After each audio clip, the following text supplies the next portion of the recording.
Salut à tous, c'est Peggy Duntio. On se retrouve aujourd'hui pour une toute nouvelle vidéo. Aujourd'hui, j'ai tenu à ce qu'on parle du fonctionnement d'une centrale hydraulique. Il y a beaucoup d'entre vous, beaucoup qui se demandent comment est-ce que l'énergie électrique arrive chez eux, d'où est-ce que ça vient d'ailleurs, et pour pouvoir alimenter leurs différents appareils et recharger leur téléphone, leur batterie de téléphone portable par exemple. Comment est-ce que cette énergie qui est électrique est produite? Alors, il faut savoir qu'il y a plusieurs manières de pouvoir le faire, de produire cette énergie-là, mais aujourd'hui, une des façons, c'est en utilisant une centrale hydraulique. Alors, c'est donc ce qu'on va faire, et sans plus tarder, on va commencer. Alors, fonctionnement du centrale hydraulique. Eh bien, pour commencer cette vidéo, j'aimerais déjà qu'on fixe les bases. Déjà, il faut savoir qu'une centrale hydraulique produit de l'eau, produit de l'électricité, pardon, en utilisant la force de l'eau. L'hydroélectricité est une énergie qui est renouvelable et qui est d'ailleurs la première énergie dans le monde, dans le monde, et la première énergie renouvelable dans le monde, bien sûr, et aussi dans plusieurs pays comme le Cameroun, la France, etc. Par la suite, il faut savoir qu'il existe plusieurs types d'aménagements hydrauliques en fonction de la hauteur, de la chute et du débit de l'eau. Alors, par rapport à ces différents paramètres, on va distinguer les hautes chutes qui ont des barrages qui sont vraiment grands. On va aussi distinguer les moyennes chutes, donc les moyennes chutes qui ont un barrage qui sont relativement petits par rapport aux hautes chutes. Voilà. Et enfin, au fil de l'eau. Donc, juste des fils d'eau qui passent à travers le barrage. Et je tiens à préciser que ce type de barrage, il est adapté pour la production d'une énergie qui est pour alimenter, fournir de l'électricité pour un village, par exemple, juste une petite ville, une très petite ville, qui n'appelle pas beaucoup de courant, qui n'a pas une très grande charge, comme on dit. Donc voilà. Alors, après tout ça, maintenant on va essayer de voir comment est-ce que cette énergie là est produite concrètement. C'est quoi un barrage? Un barrage retient l'écoulement naturel de l'eau. Et un barrage en réalité, lorsqu'il retient l'écoulement naturel de l'eau, c'est-à-dire que l'eau normalement devrait couler d'une certaine manière, s'écouler d'une certaine manière, mais on vient mettre quelque chose qui va empêcher son écoulement naturel. Et c'est ça en fait qui constitue un barrage. Et lorsqu'il y a un barrage, vu qu'on retient l'écoulement naturel de l'eau, il se forme alors quelque chose qu'on va appeler un lac de retenue. Donc le lac de retenue, c'est clair que si vous mettez votre main devant un petit ruisseau ou quelque chose qui va bloquer un petit ruisseau, l'eau va se former une sorte de lac de retenue. Voilà. Donc c'est un peu de cette manière-là que le barrage fonctionne également. Alors, pourquoi on le fait? Pourquoi est-ce qu'on retient de l'eau? Eh bien, c'est parce que on va pouvoir l'utiliser par la suite. Ou plutôt, on va utiliser l'énergie due à l'altitude à laquelle l'eau se trouve, qui est une énergie qui est potentielle. Et par la suite, on va convertir cette énergie, va être transcrite en énergie cinétique. Mais je n'en dis pas plus, on le verra par la suite. Alors, déjà, il faut aussi savoir que de grandes quantités d'eau s'accumulent et forment alors un lac de retenue. Et des vannes alors sont ouvertes afin que l'eau, bien sûr en fonction des besoins, afin que l'eau du niveau du barrage, qui est au niveau du barrage, puisse s'engouffrer dans de longs tuyaux qu'on appelle des conduites forcées. Alors, les conduites forcées donc, sont fixées au barrage et juste entre le barrage, il y a une vanne. Une vanne, c'est un peu comme un couvercle, quelque chose qu'on va ouvrir. On va ouvrir. Ça peut être commandé automatiquement ou bien se faire manuellement. Donc, quelque chose qu'on va ouvrir pour pouvoir laisser passer l'eau, la quantité qu'on veut parce que on peut le faire. Donc, en fonction donc, du débit ou alors des besoins, tout simplement, les vannes sont ouvertes au niveau du barrage pour que l'eau s'engouffre dans de longs tuyaux appelés conduites forcées. Et par la suite, ces tuyaux d'ailleurs, je tiens à préciser aussi, ont la taille humaine, ayant la taille carrément d'un homme. Et voilà, vous voyez le diamètre, c'est très grand par rapport à la taille d'un homme. Et c'est ces tuyaux-là qui conduisent dans l'eau du barrage vers la centrale hydraulique qui est située. Salut à tous, c'est Peggy Dulcio. On se retrouve aujourd'hui pour une toute nouvelle vidéo. Alors aujourd'hui j'ai tenu à ce qu'on parle du fonctionnement d'une centrale hydraulique.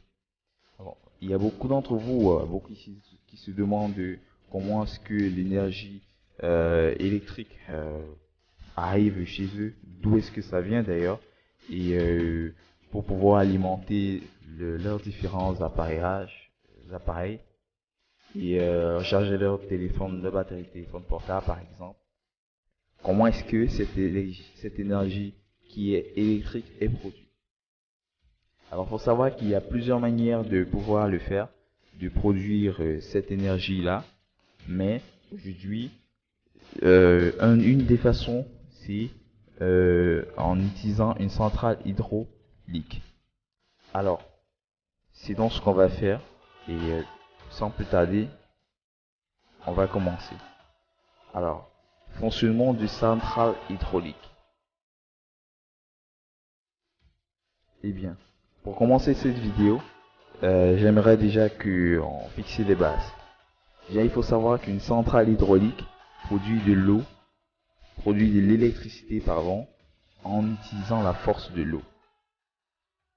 L'hydroélectricité est une énergie qui est renouvelable et qui est d'ailleurs la première énergie dans le monde, et la première énergie renouvelable dans le monde, bien sûr, et aussi dans plusieurs pays comme le Cameroun, la France, etc. Par la suite, il faut savoir qu'il existe plusieurs types d'aménagements hydrauliques en fonction de la hauteur, de la chute et du débit de l'eau. Alors, par rapport à ces différents paramètres, on va distinguer les... Salut à tous, c'est Peggy Dulcio. On se retrouve aujourd'hui pour une toute nouvelle vidéo.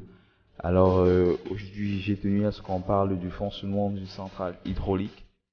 Alors, il y a beaucoup d'entre vous, beaucoup qui se demandent comment est-ce que l'énergie électrique arrive chez eux, d'où est-ce que ça vient d'ailleurs, et pour pouvoir alimenter leurs différents appareils et recharger leur téléphone, leur batterie de téléphone portable par exemple. Comment est-ce que cette énergie qui est électrique est produite? Alors, il faut savoir qu'il y a plusieurs manières de pouvoir le faire, de produire cette énergie-là. Mais aujourd'hui, une des façons, c'est en utilisant une centrale hydraulique. Alors, c'est donc ce qu'on va faire. Et sans plus tarder, on va commencer. Alors, fonctionnement du centrale hydraulique. Eh bien, pour commencer cette vidéo, j'aimerais déjà qu'on fixe les bases. Déjà, il faut savoir qu'une centrale hydraulique produit de l'eau, produit de l'électricité, en utilisant la force de l'eau. L'hydroélectricité est une énergie qui est renouvelable et qui est d'ailleurs la première énergie dans le monde, et la première énergie renouvelable dans le monde, bien sûr, et aussi dans plusieurs pays de la France, etc.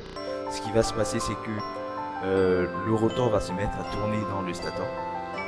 Vu que le stator est alimenté avec une petite tension, une petite, je vais dire comment, pas tension, mais un courant qui permet d'exciter, donc qui permet l'excitation.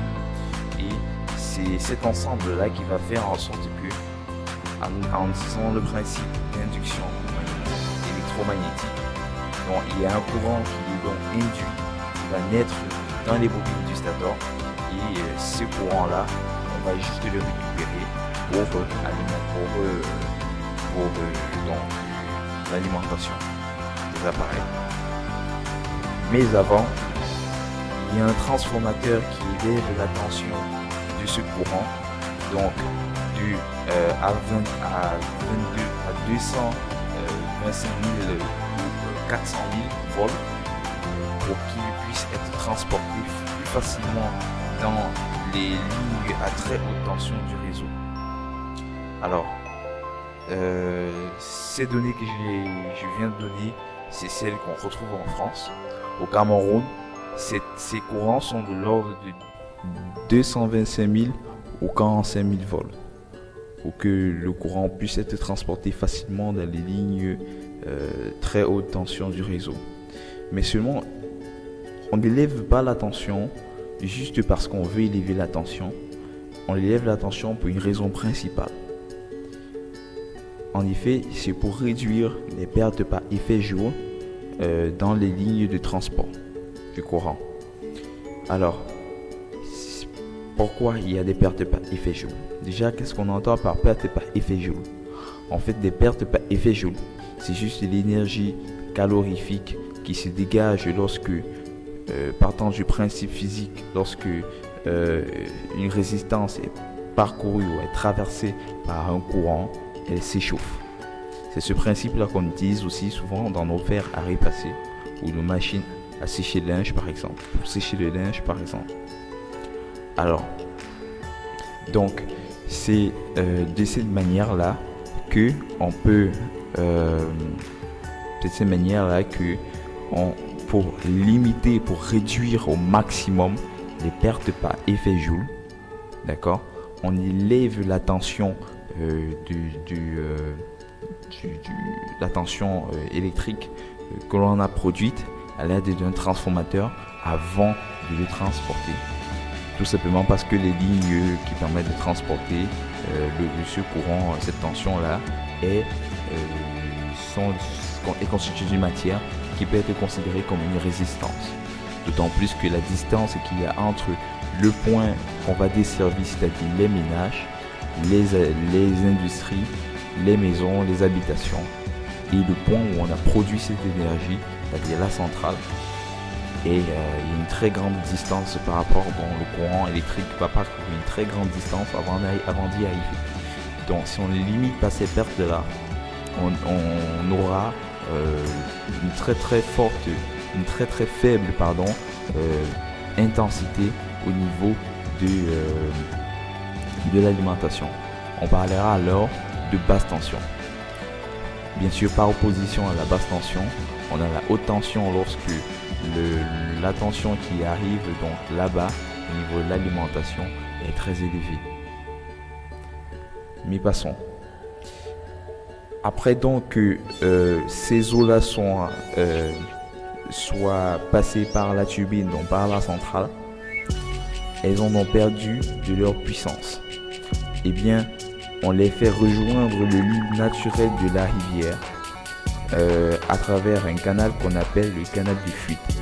Ce canal permet d'évacuer les eaux qu'on ne va plus utiliser, les eaux qui ont perdu de leur puissance. Et rejoignent le lit de la rivière où l'eau s'écoulait normalement et naturellement. Alors, l'environnement, l'installation. Déjà, tous les composants de l'installation sont régulièrement surveillés, contrôlés et auscultés. En effet, la majorité des centrales sont automatisées et peuvent rapidement se mettre en marche pour répondre aux pics de consommation. Mais quand je dis ça, c'est juste parce que dans la soirée ou alors en journée, tout le monde a son activité. Beaucoup sont à l'école, d'autres sont au travail, etc. Donc ils ne sont pas chez eux. Mais par contre le soir, lorsque tout le monde rentre, ou presque tout le monde est à la maison, on consomme énormément en énergie. Donc le courant ou alors ces appareils que l'on allume lorsqu'on rentre le soir constituent ce qu'on appelle une charge. Et on dira alors que la charge a augmenté. Mais du fait que c'est le même phénomène se produit dans plusieurs maisons, dans plusieurs habitations et autres, on parlera alors d'une augmentation rapide et pratiquement instantanée de la charge. Ce qui fait que à un niveau, la centrale peut ne pas avoir la puissance nécessaire pour pouvoir alimenter ces différents appareils électriques. Mais à travers ces phrases, on dit alors que les centrales, ou alors la majorité des centrales hydroélectriques ou hydrauliques sont donc automatisées. Ils permettent de façon automatique de se mettre en marche pour répondre aux pics de consommation. Alors, tout de suite, on va parler de l'installation. Les centrales hydroélectriques produisent une énergie qui n'émet pas de gaz à effet de serre. Ça, sûrement, vous l'avez remarqué. Et au Cameroun, elle représente à près de 75% de l'électricité verte. Je pense que c'est un chiffre aussi voisin en France. Alors, on arrive là au terme de cette vidéo. J'espère que je vous aurai appris beaucoup et suffisamment sur les centrales hydroélectriques et sur comment l'énergie est produite, l'énergie qu'on utilise chez soi est produite et arrive à la maison. Alors, pour rappeler, pour faire un petit résumé de tout ce qu'on a dit tout au long de cette vidéo, on dira que au niveau de la production, on a les centrales hydroélectriques ou hydrauliques qui produisent de l'électricité en utilisant de l'eau. Comment est-ce que ça se fait? Eh bien, on utilise un barrage. Le barrage va retenir de l'eau et cette eau qui sera retenue, on va la forcer à circuler dans une conduite qu'on va appeler une conduite forcée. Et cette conduite forcée va donc laisser passer l'eau afin qu'elle puisse arriver sous haute pression à une très grande vitesse sur les pales de l'alternateur, de la turbine autant pour moi. Et le mouvement de la roue de la turbine va entraîner le mouvement du rotor qui est dans l'alternateur. Et vu que le rotor tourne dans le stator qui est aussi un constituant de l'alternateur, eh bien, il va naître un courant qui est induit à l'intérieur des bobines de fil du stator. Et c'est ce courant-là qu'on va par la suite élever à l'aide d'un transformateur qu'on va appeler transformateur élévateur. Et à une tension, comme on l'a dit, de l'ordre du 225 000 ou 400 000 volts, afin qu'il puisse être transporté plus facilement dans les lignes à très haute tension du réseau.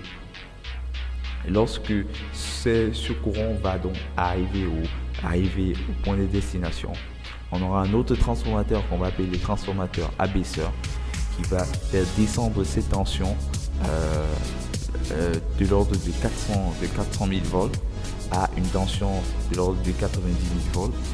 Ensuite, il y aura un autre transformateur qui va encore abaisser cette tension de 90 000 volts à 15 000 volts. Et maintenant, dans nos quartiers, donc près de la maison, près de chez nous, on aura un autre transformateur qui enfin va baisser cette tension de l'ordre de 15 000 volts à 230 volts, à 220 volts, mais en tension nominale.